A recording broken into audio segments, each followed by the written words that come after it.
Hello, Anointed Ones, and welcome back to Anointed TV channel.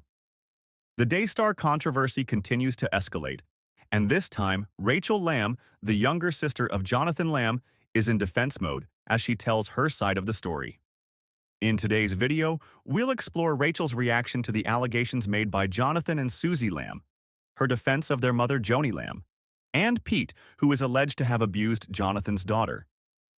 In a previous statement, Rachel emphasized that she takes allegations of this nature very seriously since she is a sensual abuse survivor herself. However, she questioned the sincerity of Susie's claims.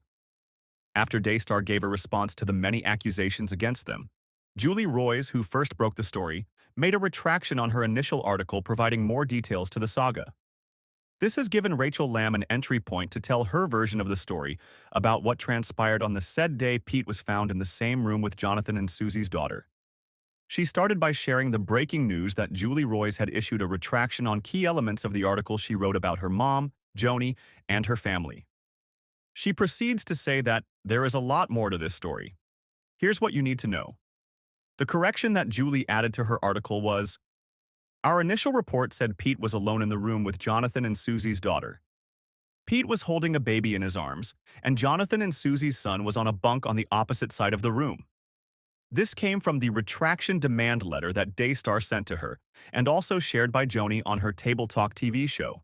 Pete was in the room holding a 1-year-old baby boy, okay?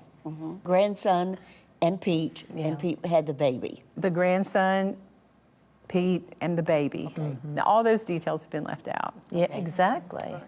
Susie and Jonathan would later admit when she was interviewed by YouTuber Marcus Rogers. I had told the journalist this part, but we didn't make it public because we want to leave children out of the story. There was another child, he was holding his kid in his arms. I'm not going to get into that, but it's almost like it was a non-factor. Rachel said that these critical details were left out of the article. Did Susie and Jonathan tell Julie those critical details and Julie left them out? Or did Susie and Jonathan omit the truth and lie to Julie?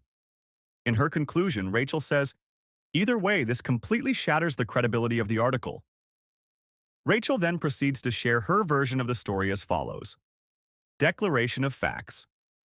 From July 31st to August 7th, 2021, the Lamb family attended an executive retreat at the beach. Upon arrival, most of the family members explored the house, checking out all the rooms and getting a feel for the space. Pete, however, was busy, focused on unloading the car, carrying in the luggage, and setting up his room with the things his wife needed prepped for their child like the pack and play. After everyone finished unpacking, the family headed to Whole Foods to stock up on groceries for the week. As they were checking out, Susie suddenly began muttering under her breath about the man standing behind them. Her frustration quickly escalated, and she started accusing the man who was quietly looking at his phone of inappropriately following her around the store and staring at her. Susie's accusations grew louder, causing a scene that left everyone, including the man, visibly uncomfortable. Rachel, trying to de-escalate the situation, asked Susie to calm down and explain what was happening. Susie insisted that the man had been trailing her throughout the store. Some of the family, caught off guard by the outburst, wasn't sure how to respond. In an attempt to diffuse the tension, they brushed it off and quickly tried to change the subject, feeling embarrassed by the confrontation. What wasn't evident at the time was that this unsettling episode was the beginning of a troubling pattern of behavior. Jonathan and Susie's kids' bunk room became such a topic of conversation on this trip. They were a huge hit with the kids. On one side of the room, there was an ocean view, and on the other side of the room, there was what they called a city view, which was really just a view of the street. Their son, who was 8 years old at the time, was sleeping on the city view side and said he liked that side better. Before Pete and his wife got married, he lived in a high-rise condo downtown, so when their son wanted to sleep on the city view side, which many would think was the less desirable side, Pete would comment on it, telling their son he missed his city view and he thought that was a great choice. Some of the family disagreed and said they would choose the ocean view side, which is the side Jonathan and Susie's daughter slept on. One afternoon, some of the family was in the kitchen talking. Pete was holding his baby, who happened to be super fussy. Whenever his baby got fussy, he would walk around with the baby and change environments, and most of the time the baby would calm down. So, in an effort to do that, Pete said to Jonathan and Susie's son, in front of everyone that was there, including Susie, "Hey, give me a tour of your room.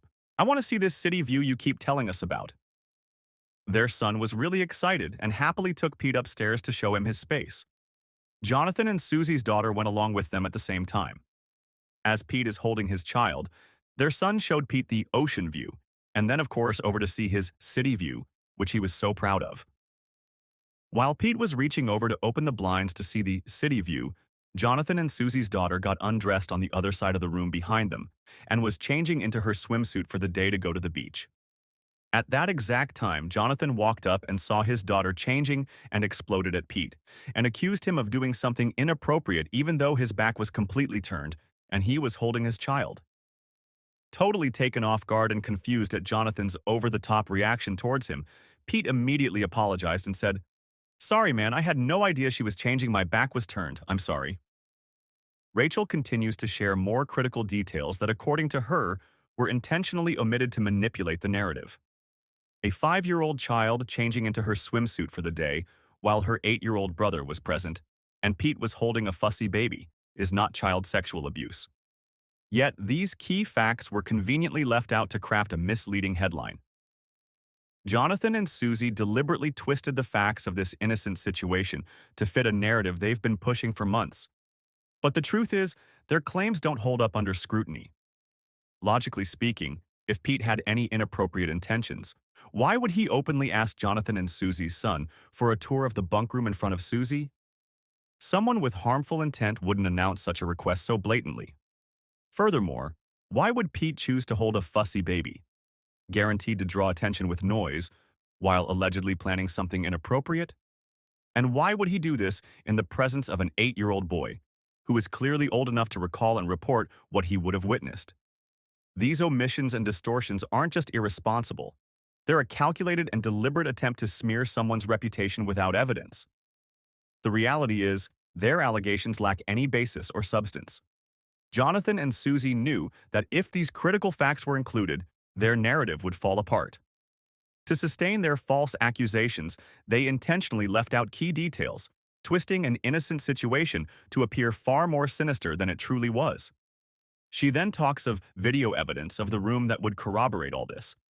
She says the video clearly shows the layout, including the location of their daughter's pink suitcase, the area where she would have been changing, and the positions of Pete, his baby, and Jonathan and Susie's son on the opposite side of the room, nearly 15 feet away.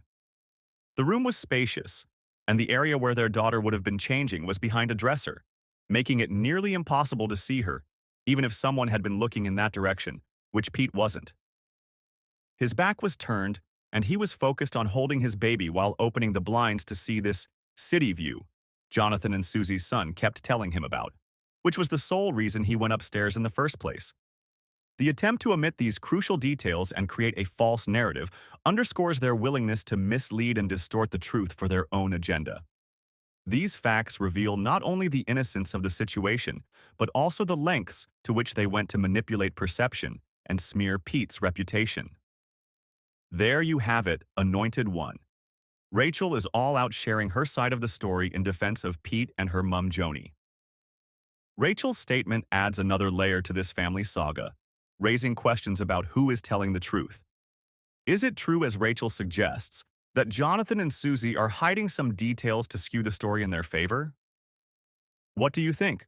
How I wish, instead of all this back and forth, Joni would allow an independent firm to conduct investigations to settle the matter. This is a matter that should have been handled privately, unfortunately. When Marcus and Joni took sides, they lost trust with Jonathan and Susie. This is a sensitive and highly emotional situation for everyone involved.